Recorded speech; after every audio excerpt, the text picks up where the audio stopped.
Welcome back to the 76 Capital Sports Leadership Show. My name is Wayne Kimmel, managing partner of 76 Capital, the sports tech venture capital company.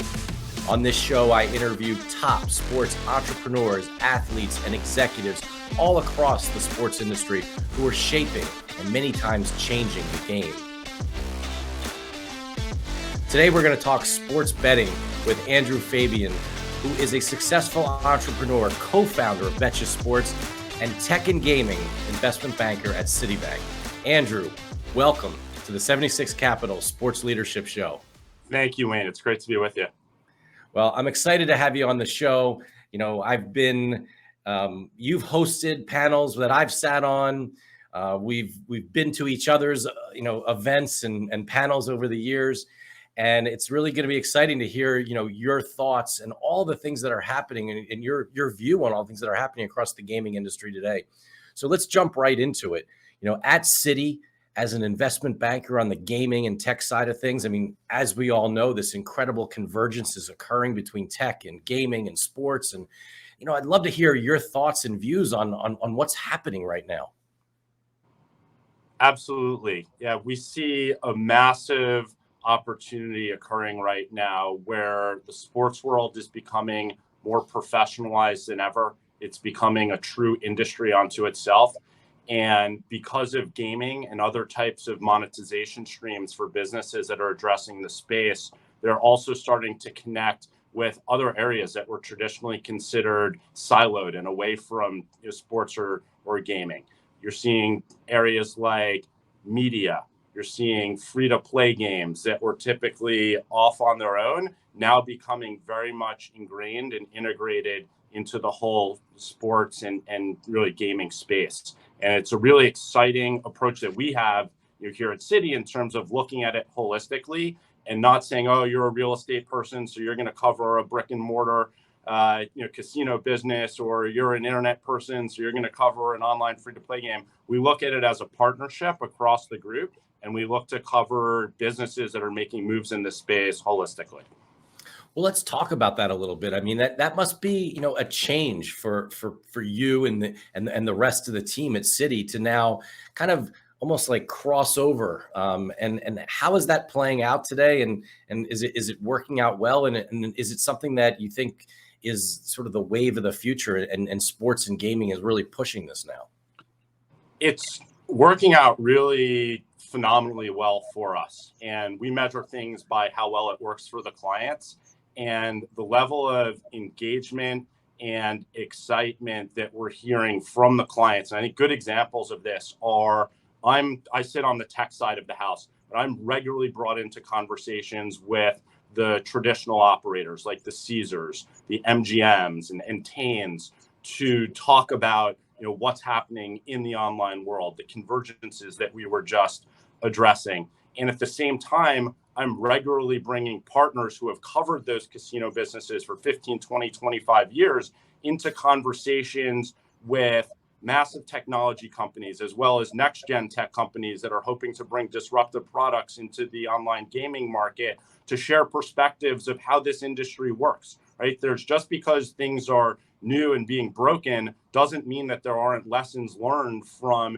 an industry that's existed offline and in a particular part of the US for many, many years. And same thing when you talk about geographies, where we're bringing in partners from Europe who have gone through this over the last 15 or 20 years because their legalization came before ours did. So there's lessons learned, and we're bringing partners from London and elsewhere in Europe to talk to U.S. operators and U.S. tech companies. So it's really about the convergences across industries as well as across geographies. Well, it's really interesting to hear that. And you mentioned Caesars, and I think they're a really interesting example of having an unbelievable physical presence, but at the same time have done an incredible job, even so early in this world. I mean, we'll get into this, Andrew, about the fact that, I always say all the time is that we're only 4 years into this thing. And in the middle of this 4 years, we had this little global pandemic thing. So that that you have to sort of say, maybe it's only been about 2 real years that we're in this world where there's 35 states that have legalized sports betting plus DC. I mean, like, there's so much happening, or so much has happened But then you have a player like Caesars who has properties everywhere and has really leaned in on the digital side of things. Yeah, it's a really interesting business that's been at the forefront of moving from a traditional business into something new. And that's hard to do when your DNA rests somewhere else. It's difficult to become something new and reinvent yourself while still continuing to execute on your traditional business. They've done a great job of it so far. And we work closely with them. We advise them on the sale of the William Hill International business to 888. And things like that have allowed them to focus on growing the US market. And it was really interesting to see what they were able to accomplish out of the gate here in New York, where I'm based, when we legalized back in February, to see them come out with, I think, a really differentiated, innovative marketing campaign that allowed them for at least a period of time to take #1 market share. And I think it's little things like that that really put the world on notice that DraftKings, FanDuel, BetMGM have done a phenomenal job so far of cementing themselves in a sort of top tier. I think between them in sports betting and iGaming, probably 65 to 70% market share.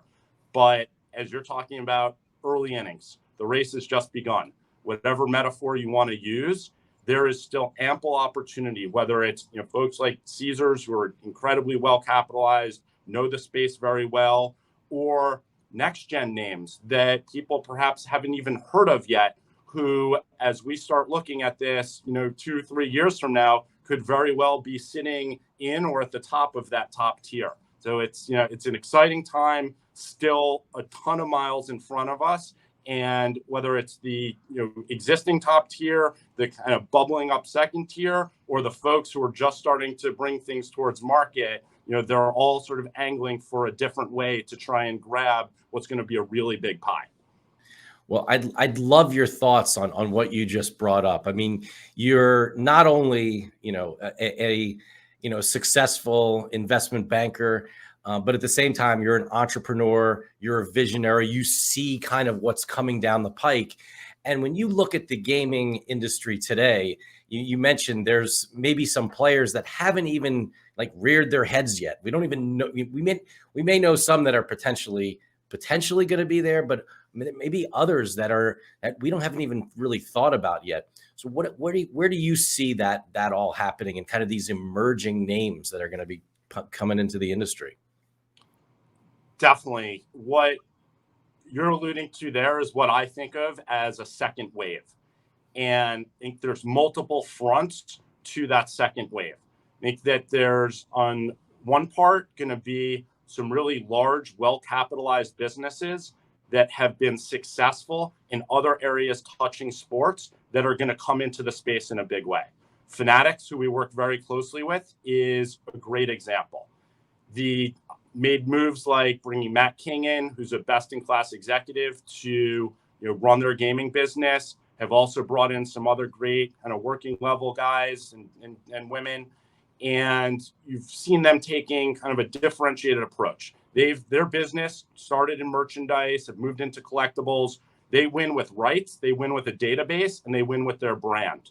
And those are all things that are highly extensible into the gaming space, right? They've got a database of 81 million people. That's incredibly powerful, and frankly, a lot larger than the DFS database that existed for DraftKings or FanDuel, which they've been great at converting onto the sports books. But still, from a pure quantum perspective, that's a really massive database of sports fans. Now, some of them might be moms of kids, or different types of people who aren't actually probably most inclined to be the bettors. But the reality is that amongst that 80 million, there's a really large percentage or large number that is going to be inclined to do some sort of real money gaming. Other folks like ESPN is an obvious name, where so far they've taken kind of like an advertising and a content perspective, which is what their bread and butter is. They're a media business, and they've sort of allowed themselves to roll out some content relating to gaming, monetize through partnerships, but they could very well go deeper into the space. Other interesting businesses, and this is kind of from my tech side, what were called the FANGs, although they've all changed their names now, so FANG doesn't really work as an acronym anymore. But look at what Amazon has done in terms of securing for long-term the Thursday night football rights. Look at Apple making moves around different types of sports streaming rights. It feels very natural that once you move into sports, live content, and streaming, that gaming, which I think is going to be integrated, particularly as we move towards more in-play betting, is going to become a part of that streaming experience. And those are the kinds of businesses that could very well kind of be moving into the space as well. And then another part of the second wave that I think a lot about is product innovators, folks who have kind of looked at this industry. And this is kind of the background where I came from. When I went into the gaming industry 2017, 2018, when the Supreme Court was first hearing the challenge to PASPA, I looked at the mobile products that were being used in Vegas, and I thought these are way too isolated, they're way too transactional, and they're way too complicated. And so I thought about creating a more social, community-driven experience, something gamified, where it could be really a form of entertainment, where the possibility of winning money is just kind of a cherry on top beyond just the fun of participating in something that makes you really a part of the game. And that was what drove us, along with a couple of my co-founders, to start Betcha.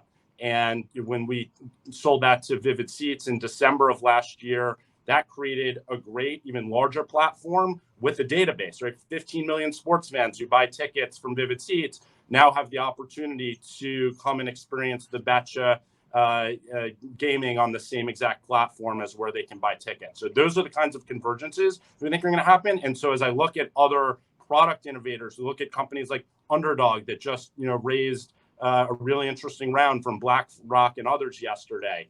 Look at Sleeper.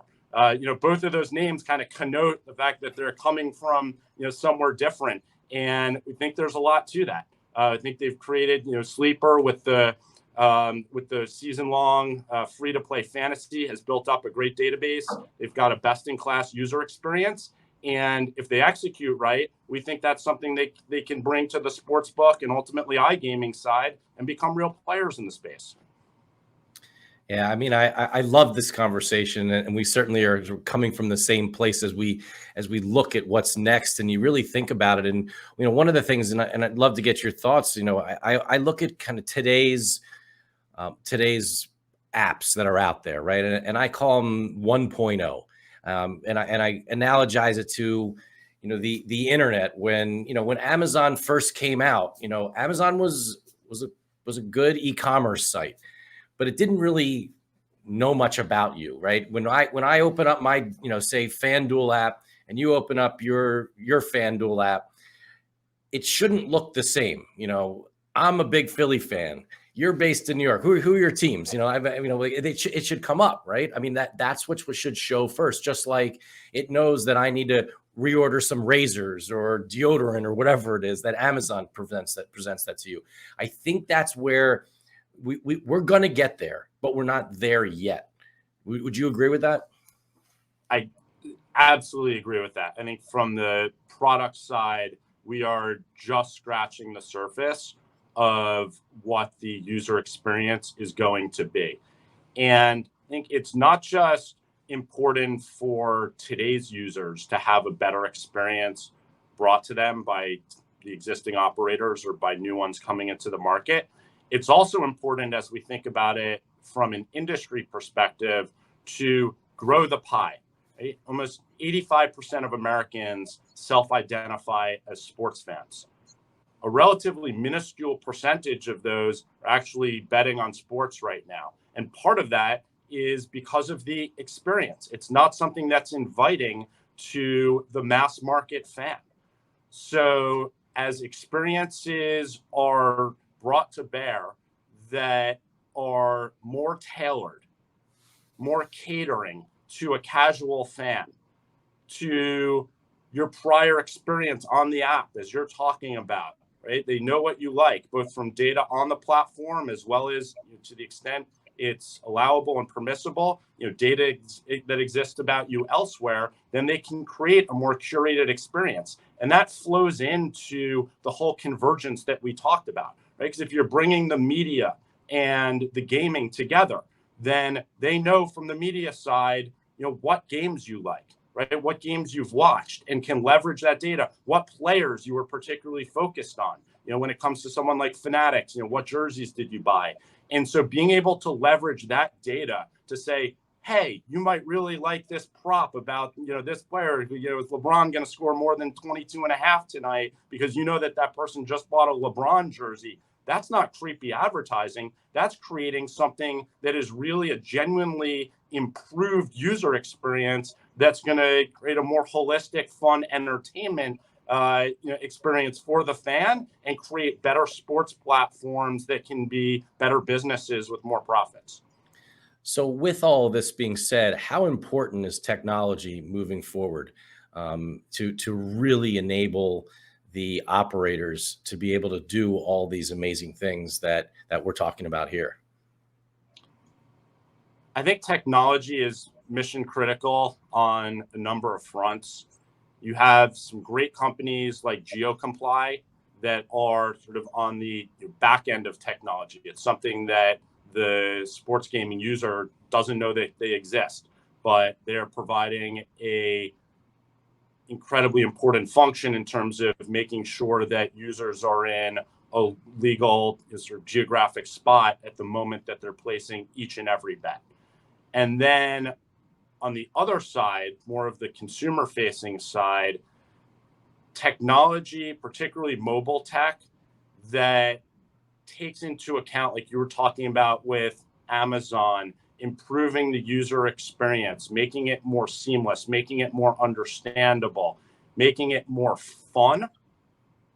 You have gaming developers, mobile gaming developers, free to play, I'm talking about in terms of gaming, who have been studying user behaviors for the last 15, 20 years, basically since the internet came along, and then when mobile devices came along, figuring out what really clicks with people.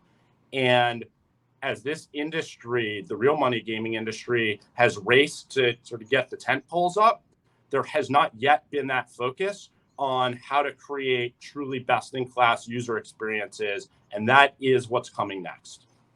We've talked about some really big, players in the gaming industry that you work with. What does it really mean? You can share with our audience, like, what does it really mean that you work with them? Like, what types of, are you able to share with some of the types of things that you do for companies out there?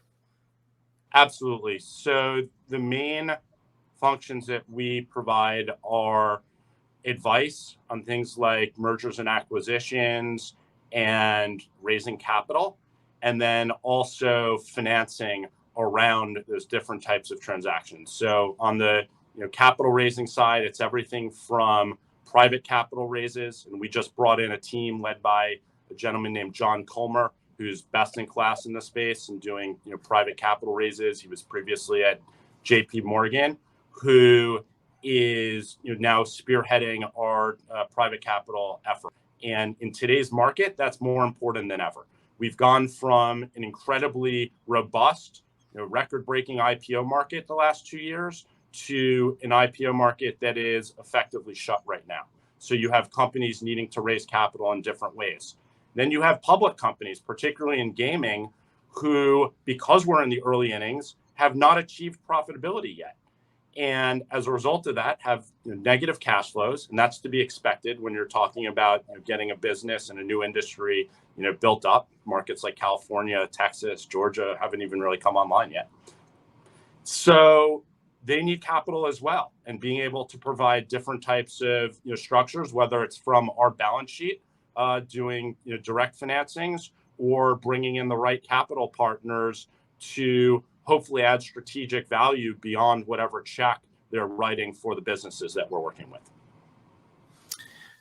So let's talk a little bit about you personally. You mentioned earlier you and your co-founders founded Betcha, but even before that, share with me kind of where you grew up. Were you always into sports? Were you always into gaming? And kind of how did you get to where you are today? I was born and raised here in New York City and grew up loving sports, playing sports, watching sports. I feel incredibly lucky to be going to the Mets-Yankees game tonight. I am a Mets fan, which felt like a good move in the 80s and has felt like a bad move ever since. That was the one way I rebelled against my father, who was a lifelong Yankee fan. But I started my career as a corporate lawyer. I was very lucky early on in my career to become the general counsel of a publicly traded tech company. I moved from New York to San Francisco to become part of that. Was there for a period of hyper growth, a company that grew its market cap from 50 million to 500 million during my 3 years with the business. I became increasingly involved in financing and more general business transactions with that company, decided I wanted to take my career more in a finance and business direction. So ended up going to Wharton in Philadelphia for 2 years for business school and went into tech investment banking from there. I was with Credit Suisse out in San Francisco, Frank Quattrone's legacy tech group. I caught the entrepreneurial bug while I was out there.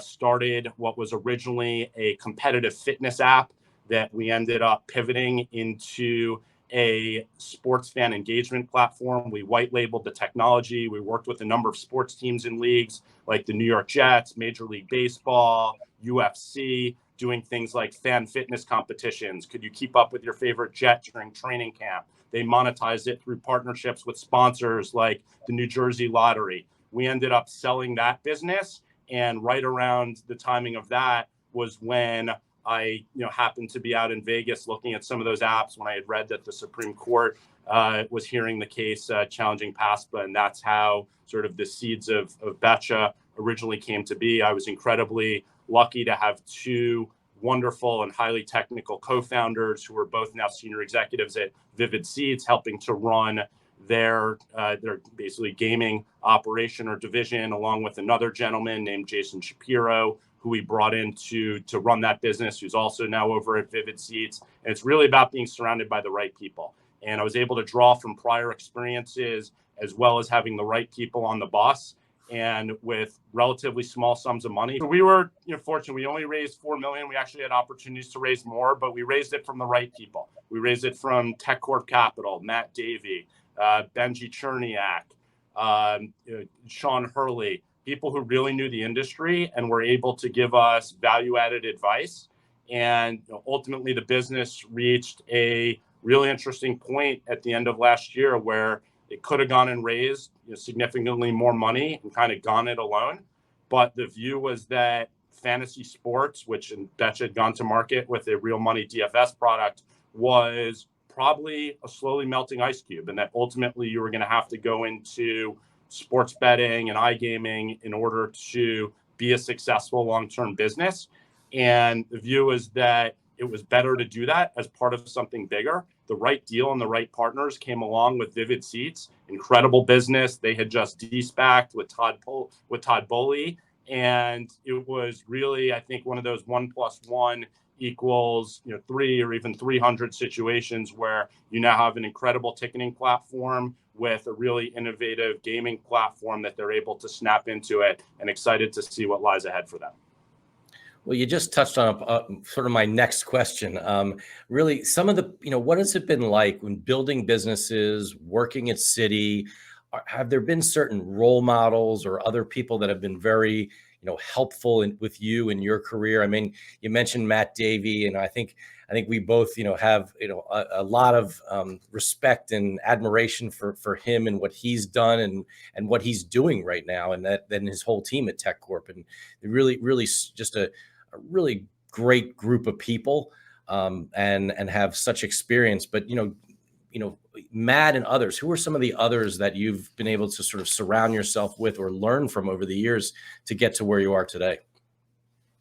Yeah, Matt was an incredible partner. He was very selfless and was able to give us, in relatively short periods of time, I think incredibly impactful advice and insights that allowed Betcha to steer to a successful outcome and marriage with the Vivid Seats team.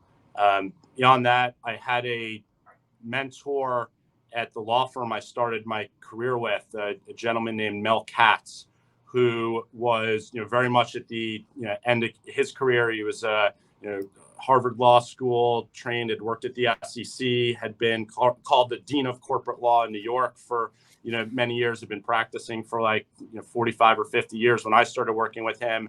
And he imparted a ton of knowledge to me, both about sort of the law itself, but also as a way to think about business and think about relationships. And it was his client that I ultimately went to work for and become the general counsel of. And that never would have happened if he hadn't been so open and supportive of me, making sure that when things went to the CEO, instead of him, it was his client. He didn't care at that point. He's like, Andrew, you do it. You did the work. I want you to form a relationship with this, CEO. And I think he probably saw it coming before I did, that I would be able to go work at that business. The CEO of that business also became another incredible mentor to me. He was someone who came from the Wall Street and finance background, taught me a lot about numbers, encouraged me to go to business school to round out my quantitative and financial skill sets.